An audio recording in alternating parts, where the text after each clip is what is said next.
আসসালামু আলাইকুম। এখন শুনবেন সংবাদ শিরোনাম।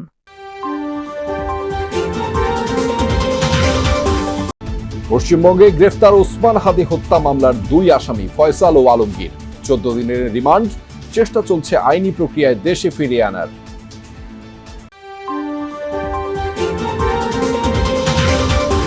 রেশনিং এর তেলে চাহিদা মিটছে না গ্রাহকের। প্রায় 4 লাখ টন তেল গ্যাস নিয়ে চট্টগ্রাম বন্দরমুখী কয়েকটি জাহাজ। গুজবে কান্না দেয়ার আহ্বান মন্ত্রী।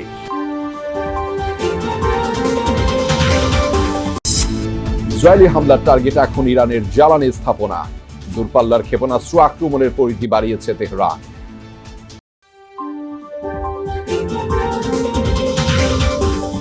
খালেদা জিয়ার শ্রেষ্ঠ অদম্য নারীর পুরস্কার নিলেন নাতনি জাইমা।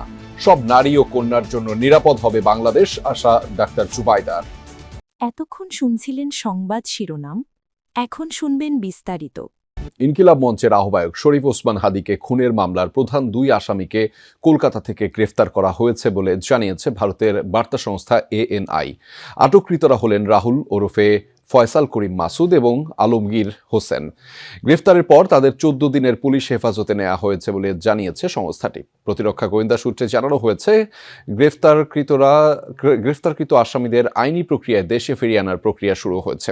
আর সিআইডি প্রধান বলেছেন, ঘটনা যাচাই করে পরবর্তী আইনি প্রক্রিয়া অনুসরণ করা হবে। গেল বছরের 12 ডিসেম্বর রাজধানীর পল্টন এলাকায় মোটরসাইকেলে আসা হেলমেট পরিহিত দুর্বৃত্তরা ইনকিলাব মঞ্চের মুখপাত্র শরীফ ওসমান হাদিকে গুলি করে পালিয়ে যায়। পরে তদন্ত করে হামলাকারীদের মধ্যে একজন ফয়সাল করিম মাসুদ ও অপরজন আলমগীর বলে শনাক্ত করা হয়। অন্তর্বর্তী সরকার ফয়সালকে ধরিয়ে দিতে 50 লাখ টাকা পুরস্কার ঘোষণা করে। হত্যাকাণ্ডের পর সন্দেহভাজন আসামিরা ময়মনসিংহের একটি সীমান্ত দিয়ে মেঘালয়ে পালিয়ে যাবার সংবাদ প্রচার করে যমুনা টেলিভিশন। প্রায় 3 মাস পর রবিবার পশ্চিমবঙ্গ পুলিশের হাতে ফয়সাল ও আলমগীরের গ্রেফতারের খবর এলো। ভারতীয় বার্তা সংস্থা ANI বলছে, শনিবার পশ্চিমবঙ্গের বনগাঁ থেকে এই দুই আসামিকে গ্রেফতার করে স্পেশাল টাস্কফোর্স বা STF।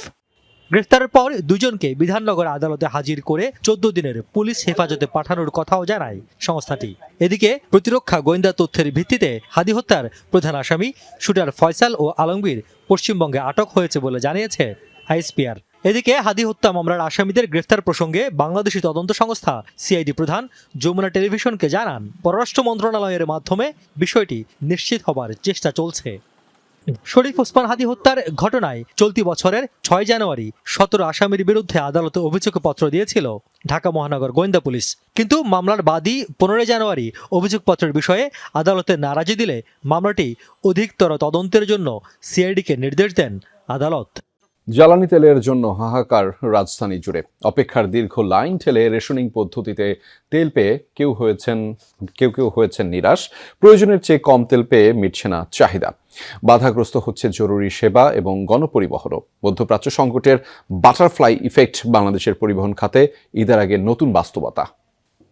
আতঙ্ক থেকে অতিরিক্ত মজুদ ঠেকাতে রাজধানীতে আজ জ্বালানি তেল সরবরাহ করা হচ্ছে রেশনিং পদ্ধতিতে, অর্থাৎ যানবাহনের ধরন অনুযায়ী নির্ধারিত পরিমাপের বেশি তেল নিতে পারবেন না চালকরা। তবু যেন কুল কিনারা নেই এই সংকটের।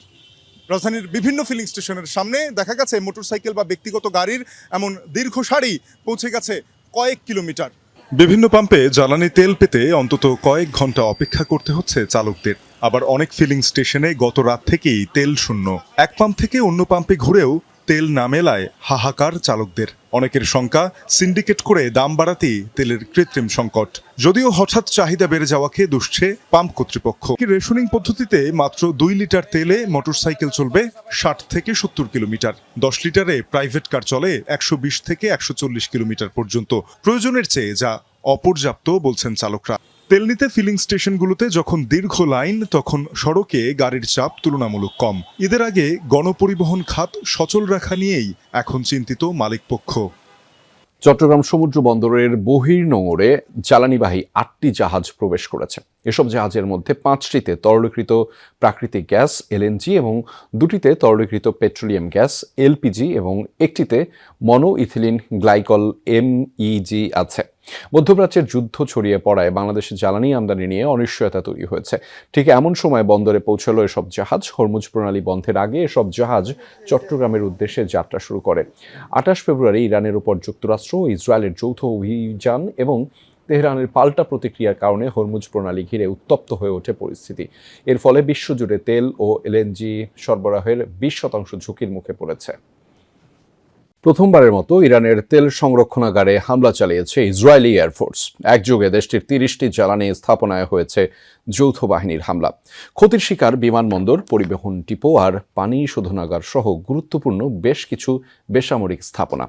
এমন পরিস্থিতিতে মার্কিন প্রেসিডেন্ট ট্রাম্পের হুঁশিয়ারি, ইরানের সেনাবাহিনী আর শীর্ষ নেতাদের সম্পূর্ণ নির্মূল না করা অবধি বন্ধ হবে না যৌথ বাহিনীর অভিযান। খামেনির সকল উত্তরসূরিকে হত্যার হুমকি দিয়েছে ইসরায়েল।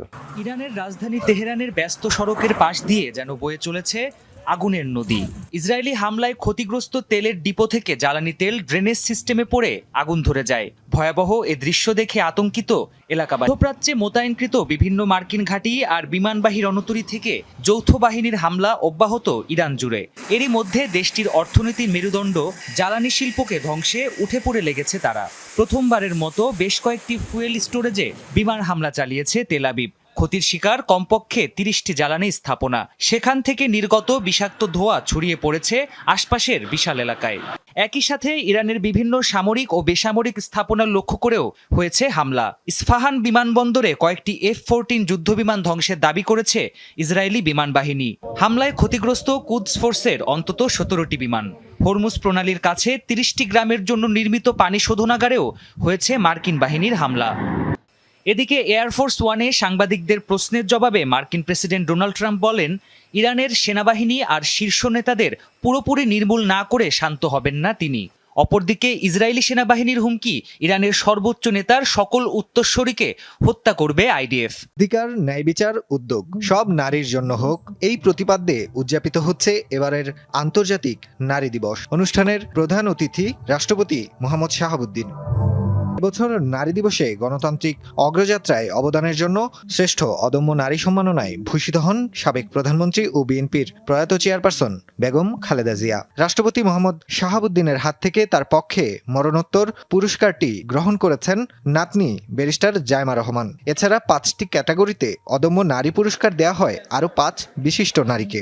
আয়োজনে অংশ নিয়ে প্রধানমন্ত্রী তারেক রহমানের স্ত্রী ডাক্তার জুবাইদা রহমান দেশ পরিচালনায় বেগম খালেদা জিয়ার অবদানকে তুলে ধরেন। মহিলা ও শিশু বিষয়ক মন্ত্রী ডক্টর AZM জাহিদ হোসেন বলেন, নারীর প্রতি সহিংসতা রোধ, নির্যাতনের দ্রুত বিচার নিশ্চিত করা, নিরাপদ সমাজ গঠন এবং সমসুযোগ সৃষ্টি করা গেলে একটি মানবিক সমাজ গঠন করা সম্ভব হবে।